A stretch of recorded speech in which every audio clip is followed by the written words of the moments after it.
오후 예배 말씀 베드로 전서 2장 15절에서 17절입니다. 곧 선행으로 어리석은 자들의 무식한 말을 막으시는 것이라. 너희는 자유가 있으나 그 자유로 악을 가리는 데 쓰지 말고 오직 하나님의 종과 같이 하라.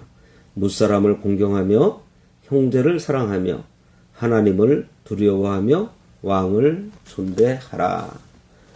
오늘 말씀의 제목은 오직 하나님의 종과 같이 하라 이겁니다. 믿음의 싸움을 독려하는 11절과 12절 두 절 말씀이 큰 하나의 방향을 제시하고 있는데 바로 믿음의 싸움을 하라는 것입니다. 그 믿음의 싸움이 다른 것이 아니고 바로 여기 15절에 곧 선행으로 어리석은 사람들의 무식한 말을 막으시는 것이라 그랬습니다. 선한 행실이라고 말씀하고 있어요. 두 가지의 선한 행실이 있다고 했는데요. 첫 번째가 우리가 지난주에 살펴본 13절, 14절에서 말하고 있는 소극적인 선한 행실입니다. 지난주 본문 13절, 14절 이 소극적인 선행, 소극적 선행이 다른 것이 아니고 13절에 나오는 인간의 모든 제도를 순종하는 것이라고 말씀하고 있어요. 위에 있는 권세에게 순종하는 것입니다. 그런데 권세를 위해서 순종하는 것이 아니고 주를 위해서 순종하라고 했습니다. 이게 첫 번째고요. 오늘 두 번째예요. 그 두 번째는 너희에게 자유가 있는데 그 자유를 적극적으로 사용하는 거예요. 이번에는 순종이 아니라 순종하는 데에서 한 걸음 더 나아가서 믿음의 행동을 만들어내라는 것입니다. 변화와 개혁을 이루라는 말씀이에요. 그 구체적인 것이 17절에 있습니다. 사람을 공경하는 것, 형제를 사랑하는 것, 그리고 하나님을 두려워하는 마음으로 왕을 존대하는 것. 이 각각이 아주 중요한 의미가 있다는 것을 우리가 기억하면서 오늘 본문을 봐야 합니다. 우리의 선행이 두 가지로 나타난다는 말씀을 다시 우리가 기억하면서 선행이 두 가지로 나타난다고 할 때 첫 번째가 지난주에 말씀드린 대로 소극적인 선행. 그 소극적인 선행이라는 것이 인간의 모든 제도와 질서에 일단 순종하라는 거예요. 지난주에 우리가 이 세상에서 충성되고 성실해서 인정받는 시민이 되는 것이 중요하다고 했습니다. 나그네로 비록 이 세상을 언젠가는 떠날 생각을 가지고 있지만 이 세상에서 머무는 그 동안에는 충실한 시민이 되는 것이 중요하다고 했어요. 우리가 이 세상에서 충실한 시민이 되고 나서 변화와 개혁을 생각할 수 있게 된다는 말씀이에요. 그래서 순서가 중요해요. 이 세상에 대해서 변화와 개혁을 만들어내야 하겠는데 만약에 지난주에 살펴본 이 소극적인 순종을 생략하고 먼저 변화와 개혁을 하게 된다면 이것은 하나님의 순서가 아니라는 거예요.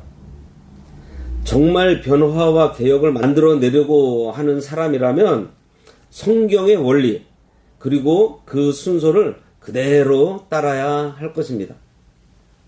이 땅에서 무시할 수 없는, 이 땅에서 그야말로 순종하는 사람이 되는 것이 먼저라는 거예요. 만약 우리가 이 땅에서 충실한 시민이 되는 것을 생략하고 이 땅을 변화시키겠다고 그걸 먼저 들고 나오면 과연 어떻게 될까요? 뭐 다른 것은 다 차치하고라도 아마 무시당할 것입니다. 그렇겠죠. 이 세상 사람들로 하여금 무시를 받게 돼요. 하지만 하나님의 백성들이 무시를 받아서는 안 될 것입니다. 그죠? 오히려 하나님 백성들은요, 이 세상 사람들로부터 존경을 받음으로 해서 하나님께 영광이 돌아가게 해야 합니다. 성도가 이 세상에 대해서 충실하지 않으면서 입으로만 하려고 한다면 세상 사람들이 우리를 존경하거나 두려워할 리 없고요. 오히려 손가락질 받게 될 것입니다. 그러면서 무시하겠죠. 쟤네들은 아무것도 하지도 못하면서 매일 반대만 하고 입으로만 말하고 저항만 한다. 그러면 이야기를 듣게 될 거예요. 우리가 속해 있는 작은 단위를 생각하면 아마 더 이해가 쉽게 될 텐데요. 우리가 속해 있는 직장에서 일은 제대로 하지 못하면서 뭐가 안 된다 그러고 매일 뭐가 틀렸다 그러고 이거 개선해 달라 그러고 말은 많습니다. 이런 이야기를 먼저 하게 된다면 과연 직장 사람들이 어떻게 생각을 할까요? 그러면 말로만 하지 말고 뭔가 실적을 보여주든지 뭐 대안을 제시한다든지 이렇게 얘기하라고 하지 않겠어요? 그런 차원으로 하나님 백성이 이 세상에서 선으로 악을 이긴다고 할 때에는요, 먼저 이 세상에서 충실한 시민이 되는 소극적인 선행을 먼저 해야 한다는 말씀을 우리가 지난주에 본 것입니다. 그래서 예를 하나 든다면요, 노예 제도를 들 수가 있겠는데요. 우리가 세계사적으로 초대교회 기독교를 보면요, 이 기독교가 노예 제도를 옹호한다고 이렇게 이해할 수가 있는데 결코 그렇지가 않아요. 성도가 이 세상에서 선한 행실로 충실한 시민으로 살아가지만 사실은 그 이상을 뛰어넘는 적극적인 선행을 하고 있다는 사실을 성경에서 잘 보여주고 있습니다. 예를 들면 빌레몬서를 보면 알 수 있어요. 빌레몬서에는 노예제도를 인정하고 있고요. 그 노예제도에 대해서 순종을 하고 있지만 그 당시에 이 노예제도를 개혁한다든지 변화를 만들어내는 것은요, 당시의 그 시대정신으로는 좀 불가능한 그러한 일들입니다. 그런데 문제는 그 노예제도가 교회 안에 들어왔을 때 어떤 일이 벌어지는가 하면 노예가 아니라 형제로 대하라 이렇게 나오고 있어요.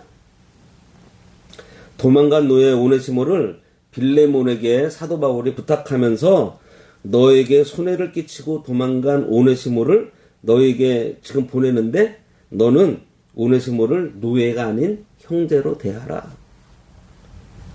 바울이 이렇게 얘기를 하고 있습니다. 이제는 오네시모가 우리의 형제다. 이러면서 교회 안에서 그 노예 제도를 뛰어넘는, 그러니까 말하자면 껍데기는 노예 제도를 딱 둘러싸고 있는 것 같지만 그 알맹이 안에는 노예 제도가 아니고 이미 노예 제도를 뛰어넘는 능력이 그 속에 있다는 거예요. 그러니까 교회는 소극적인 순종, 다시 말해서 이 세상에서 충실한 시민으로 나타나고 있지만 실제로는 노예 제도를 이미 뛰어넘는 적극적인 순종하는 모습을 가지고 있다는 그런 사실을 우리들이 알고 있어야 돼요. 오늘 본문도 마찬가지예요. 먼저는 주를 위해서 모든 제도를 순종하는 것입니다. 충실한 시민이 되는 거예요. 그런데 이제 중요한 것은요, 충실한 시민이 되는 것으로 멈추면 안 되고 반드시 그 다음에 적극적인 선행으로 이어져 나가는데 그런 차원에서 오늘 16절, 17절 말씀이 있는 것입니다. 그 자유를 이제 사용을 하라는 거예요. 그 자유를 첫 번째 순종함으로 소극적으로 사용을 했지만 이제는 변화를 위해서 적극적으로 만들어내는 것. 17절에 뭐라 그랬어요? 무사람을 공경하며 형제를 사랑하며 하나님을 두려워하는 마음으로 왕을 존대하라. 이렇게 말씀하고 있습니다. 하지만 우리가 한 가지 더 성경이 말씀하는 적극적인 자유로 나가야 되는 것에 대해서 성경이 이것을 얼마나 확실하게 강조하고 있는지 우리가 다시 한번 좀 리마인드를 해봤으면 좋겠습니다. 베드로 전서만이 아니고요. 예수님께서 말씀하신 팔복, 하나님 백성의 정체성을 규정하는 팔복을 보면 심령이 가난한 자에서 출발을 합니다. 그런데 마지막 8번째가 무엇인가 기억나세요? 마지막 8번째? 의를 위해서 핍박을 받는 자는 복이 있나니. 이게 바로 영적인 전투입니다. 의를 위해서 핍박을 받는 자는 복이 있나니 천국이 저희 것입니다. 나를 인해서 너희를 욕하고 핍박으로 거짓으로 너희를 거스려온 모든 악한 말을 할 때에 너희에게 복이 있나니 기뻐하고 즐거워하라. 이렇게 말씀하고 있어요. 베드로는 지금 지난주에 선한 행실로 이 세상에서 인정받으라고 하면서 소극적인 선행으로 끝내지 않고요, 반드시 적극적인 선행으로 나가는 메시지를 지금 주고 있습니다. 먼저 이것을 다시 한번 확인해 볼게요. 한 가지 더 예를 들어보면 구약성경 이사야서에서 나오는 메시아, 이 땅에 오실 메시아에 대한 예언, 그리고 이제 여호와의 종 이렇게 이사야서에서 말하고 있어요. 이사야 40장 이후에 여호와의 종의 노래가 4번이 나오고 있습니다. 그런데 이 여호와의 종의 노래를 가만히 들여다보면요, 여호와의 종의 노래 첫 번째 출발이 뭔가 하니까 이사야 42장 1절부터 3절에 보면요, 내가 붙드는 나의 종 내 마음에 기뻐하는 자 이렇게 되어 있어요. 내 마음에 기뻐하는 자. 그러니까 여호와의 종은 하나님의 마음에 기뻐하는 종이기 때문에 하나님의 뜻을 즐거이 순종합니다. 그리고 하나님의 뜻을 즐거이 받들어요. 그런데 하나님의 뜻을 즐거이 순종하는 그 순종하는 모습이요, 마지막 4번째 여호와의 종의 노래, 첫 번째, 두 번째, 세 번째, 네 번째, 마지막 4번째 여호와의 종의 노래에 가면 이게 어떻게 되는가 하니까 하나님의 뜻을 즐거이 받들어 순종하던 이 여호와의 종이요, 고난을 받습니다. 우리가 잘 아는 이사야 53장에 여호와의 종이 하나님의 뜻을 이루기 위해서 고난을 당하는데, 이 세상이 여호와의 종을 미워하고 저항하고 여호와의 종과 부딪혀 싸우는, 그래서 여호와의 종이 거기서 고난을 받는 장면이 우리가 잘 아는 여호와의 종의 마지막 노래, 이사야 53장에 우리가 전한 것을 누가 믿었느냐 하면서 나오는 그 여호와의 종의 노래가 마지막에 나오고 있어요. 이거예요. 그러니까 여호와의 종을 우리가 쳐다볼 때에도요, 하나님의 뜻을 즐거이 순종하는 데서 시작을 하지만 그 순종이요, 그냥 순종으로 끝나는 게 아니라 나아가 전투로 나아가고 있습니다. 전투로 나아가는 바로 이 대목. 소극적인 순종이 있는가 하면 적극적인 순종으로 나아가고 있어요.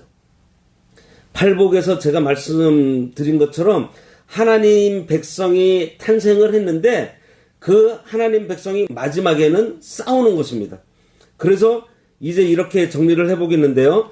선행은 소극적 순종으로 이 세상에서 충실한 시민이 되는 데서 출발을 하는 이 순서를 결코 놓쳐서는 안 된다는 거예요. 일단 이 땅에서 충실한 시민이 되는 것부터 출발하지만 거기에 머물러 있는 것이 아니고요, 반드시 적극적으로 나가야 된다는 거예요. 우리가 이 땅에서 인정을 받고 이 땅에서 사람들에게 감화를 주는 종이 되었다면 이제는 거기에 머물러 있지 말고, 왜냐하면 그냥 거기에 머물면 그냥 이 땅에 사는 자로 남게 되지만 우리는 나그네잖아요. 우리는 나그네로 이 세상의 자녀가 아니기 때문에 거기서 나가서 변화와 개혁을 만들어내라는 거예요. 그런데 변화와 개혁을 만들기 위해서 반드시 저항이 있어요. 그리고 고난이 있습니다. 그 일을 하기 위해서 선행되어야 할 것이 소극적인 순종, 이 세상에서 인정받는 사람이 되는 것이고요. 이제 변화와 개혁을 만들어내는 과정에서 하나님 백성들이 때로는 고난과 저항이 있기에 거기에 전투에 임하라는 것입니다. 그런 차원에서 뭇사람을 공경하며 형제를 사랑하며 왕을 존대하는 것을 말하고 있어요.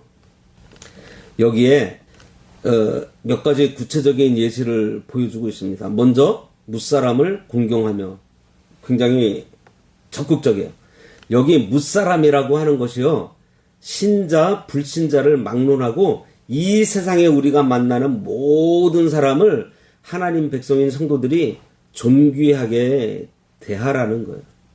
이 뭇사람 속에는요, 우리랑 종교가 다른 사람도 포함하는, 당연히 사회적인 혐오 대상자도 포함이 됩니다. 무속인도 포함이 되고요, 동성애자도 포함이 될 거고요, 낙태를 찬성하는 사람들도 포함이 돼요. 말 그대로 이 세상에 있는 모든 사람들이요. 이 뭇사람을 공경하며 라는 이 말뜻을 우리가 정확하게 이해를 하게 된다면요, 우리가 믿는 믿음의 도리가 이 세상에서 가장 수준 높은 휴머니즘이라는 것을 알게 될 것입니다.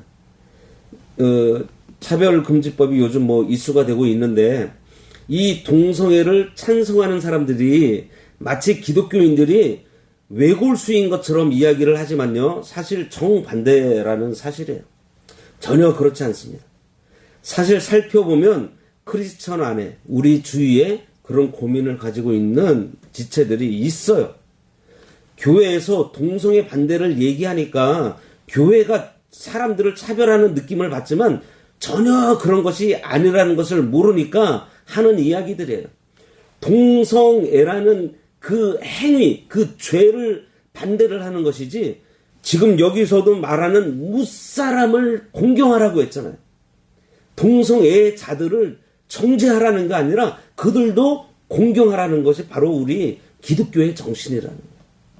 오늘 본문 말씀 그대로요. 무사람을 공경하며 이 세상에 있는 모든 사람을 다 흡입할 수 있는 것을 말씀하고 있어요. 이거 얼마나 적극적이에요. 그죠?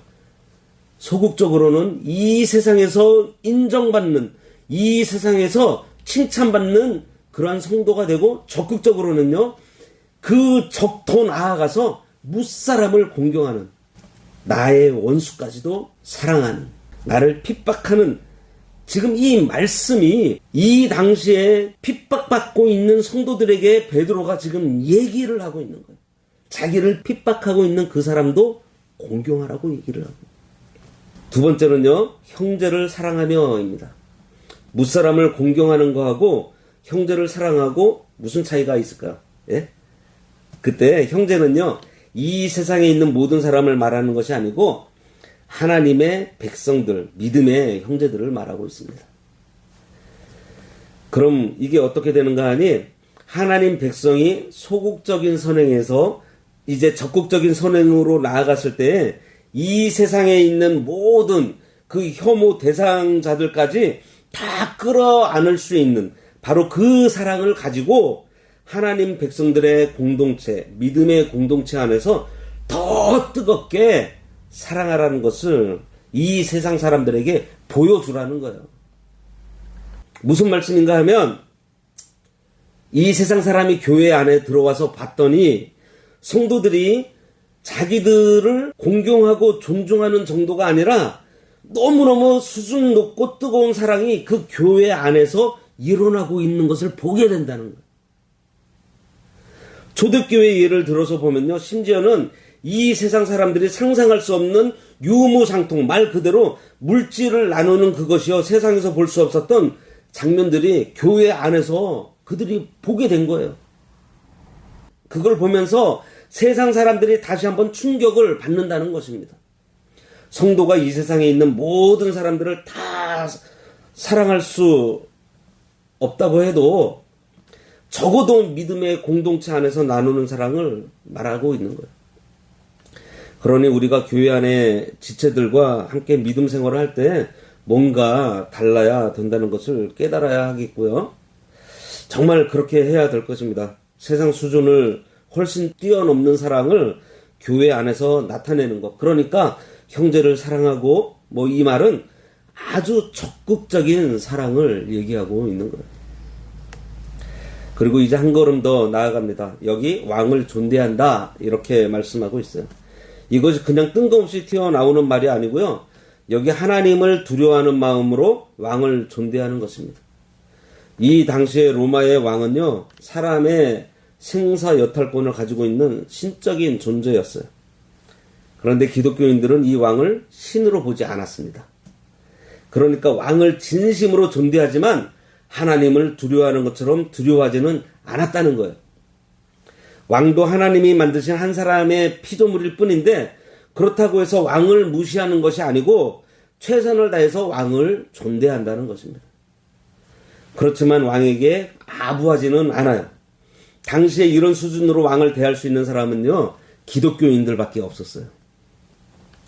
그러니까 아부를 하지 않으면서도 무시하지 않는, 어느 누구보다도 존중하지만 그 앞에서 비겁하지 않은, 이걸 할 수 있는 사람은요, 기독교인, 그리스도인밖에 없었다 이거예요. 그리스도인들이 이 세상에서 보여줄 수 있는 가장 적극적인 형태의 자세는요, 어디서 나오는가 하니까 권위자를 향해서 나와요.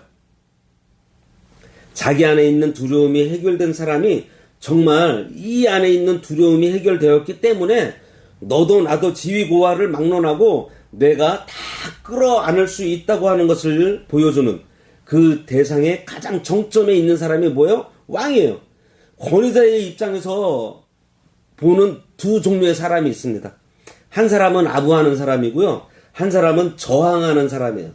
왕을 죽이려고 하는 반항자가 있든지 아니면 왕에게 붙어서 살고 싶어하는 아부하는 자가 있든지 그 두 종류 말고는 왕의 눈에는 안 보이는데 지금 새로운 종류가 나타난 것입니다.